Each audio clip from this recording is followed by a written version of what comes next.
بسم اللہ الرحمن الرحیم السلام علیکم ورحمۃ اللہ وبرکاتہ۔ امید ہے کہ آپ سب خیر و عافیت سے ہوں گے۔ تو ہم نے گزشتہ سبق میں حروف مدہ کی پریکٹس کی تھی اور حروف لین کی تھی۔ حروف مدہ ان کو کہتے ہیں کہ ایک الف کی مقدار لمبا کرنا، اور حروف لین کو نرمی کے ساتھ ادا کیا جاتا ہے، اور یہ جو دو حروف ہیں واو اور یا۔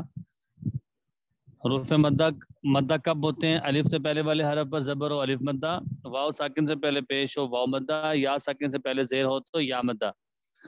واو اور یا لین کب ہوتے ہیں؟ جب یہ دونوں ساکن ہو، ان دونوں سے پہلے زبر ہو۔ یہ بہت اہم سبق تھا، اس لیے اس کو بار بار دہرا دیا۔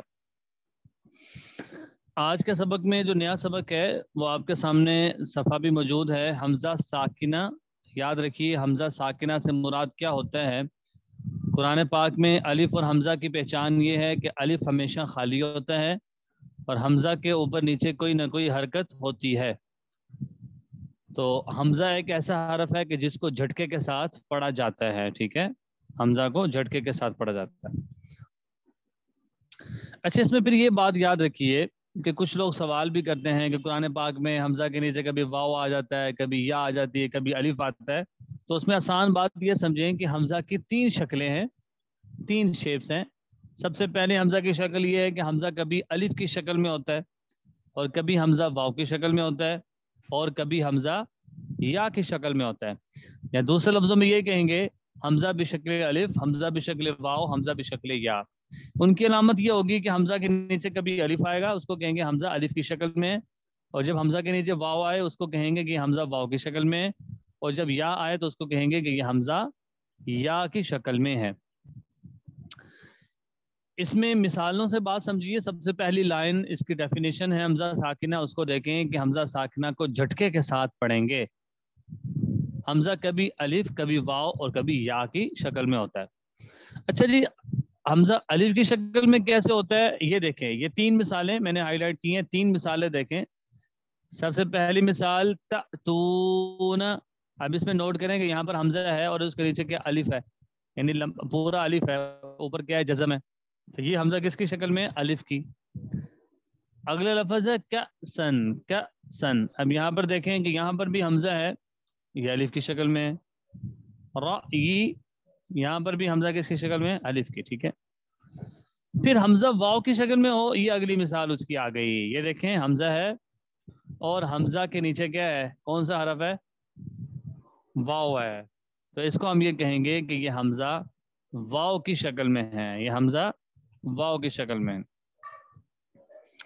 اگر ہم حمزہ کی بات کریں کہ حمزہ یا کی شکل میں کہاں پر ہے، یہ تھوڑا نیچے آ جائیں، یہ مثال ہم دیکھ لیتے ہیں۔ یہ دیکھیں یبدئ، یبدئ۔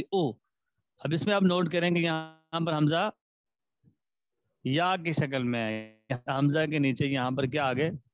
یا آ گئی، ٹھیک ہے۔ تو خلاصہ کیا ہوا ساری بات کا کہ حمزہ قرآن پاک میں جھٹکے کے ساتھ پڑھا جاتا ہے، اور حمزہ اور الف کی پہچان بھی یہی سمجھی جاتی ہے کہ الف ہمیشہ خالی ہوتا ہے، حمزہ جو اس لیے اس کو حمزہ بھی پڑھتے ہیں اور جھٹکے کے ساتھ پڑھتے ہیں۔ انتم اشد خلقا، بہت سارے اس طرح کی مثالیں ہیں۔ پھر حمزہ تین شکلوں میں آتا ہے، الف، واو اور یا۔ کوئی آدمی کہے کہ جی ایک ہی شکل میں کیوں نہیں ہے، تو یہ مختلف علامات استعمال ہوتی ہیں، اور یہاں پر جیسے پیچھے کوئی بات چل رہی ہوگی اسی مناسبت سے الف، واو اور یا آئے گی۔ جمع کی علامت ہوگی واو آئے گی، کوئی یا کا صیغہ ہوگا، اس طریقے سے نا یہ اس کی مختلف شکلیں شمار ہوتی ہیں۔ اچھا، اس کے ساتھ ساتھ آج ہم ایک اہم سبق پڑھیں گے، وہ ہے حروف قلقلہ۔ کیا ہے؟ حروف قلقلہ۔ یاد رکھیے قلقلہ کے معنی ہوتے ہیں آواز کو حرکت دینا، آواز کو حرکت دینا۔ اچھا، آپ فٹ بال کھیلیں یا کرکٹ کھیلیں تو ہوتا کیا ہے کہ جب بال کرائی جائے اور پلیئر اچھا ہو تو باؤنڈری پار بال جاتی ہے، چھکا۔ اگر آپ قلقلے کی ڈیفینیشن عام لفظوں میں سمجھیں تو قلقلہ کہتے ہیں ریورس ہونا، آواز ریورس ہوتی ہے۔ اگر آپ گیند پکڑیں، اگر آپ گیند کو پکڑیں، دروازہ کھول دو، بس ہو گیا۔ گیند اگر آپ پکڑیں اس کو دیوار کے ساتھ لگائیں تو وہ کیا ہوتی ہے؟ وہ نا ریورس آتے ہیں۔ گیند ریورس آتی ہے کہ دیوار کے ساتھ چپک جاتی ہے؟ ہاں ریورس آتی ہے ڈیفینیٹلی۔ تو قلقلے کی بھی یہی ہے کہ جب آپ قلقلے کو ادا کر رہے ہوتے ہیں تو آپ کی آواز ریورس آتی ہے، جیسے اقرأ بسم ربک الذی خلق پڑھیں، حمزہ قاف زیر اق، اق، اس کو کہتے ہیں قلقلہ۔ یعنی تجوید کی اصطلاح میں اگر کوئی آپ سے پوچھ لے قلقلہ کس کو کہتے ہیں تو آپ نے کہنا آواز کو حرکت دینا، یعنی آواز وہاں پہ آواز میں جنبش پیدا کرنا۔ اچھا یہ حروف قلقلہ ہیں کتنے؟ اگلا سوال یہ ہے کن کن حروف پر قلقلہ ہوگا؟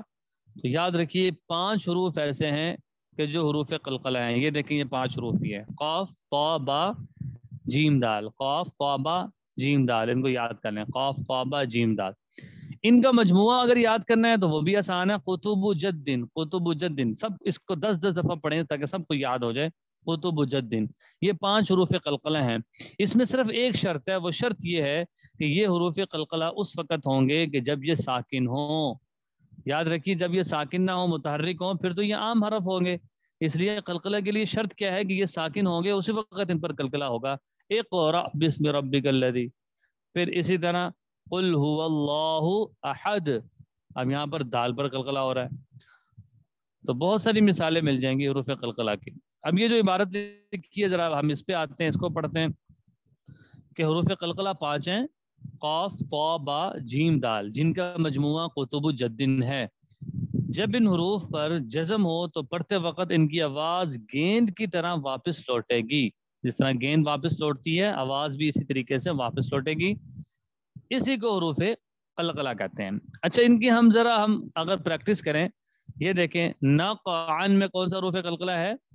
قاف ہے، سب نے جلدی جلدی بتا دیں یا لکھ کر سینڈ کر دیں۔ ایک قرأ میں قاف، او قسیموں میں قاف، بطشا میں طا، نطفتن میں طا، اطعام اس میں بھی طا، وسطن، ابقا، فرغب، فرغب میں کون سا ہے؟ با، ٹھیک، فانصب، یبدئ اس میں با ہے۔ پھر اسی طرح اگلا جو حرف ہے اب وابن، اس میں کیا ہے؟ با، زجراتن جیم، قدحن، کدحن، عدن میں دال، یدعو، یدخلون، ماشاءاللہ جو مجھے لکھ کر سینڈ کر رہے ہیں اللہ ان کو جزائے خیر دے، وہ بھی ہمارے ساتھ شامل ہیں اور ان کو اچھے سے سمجھ آ رہی ہے۔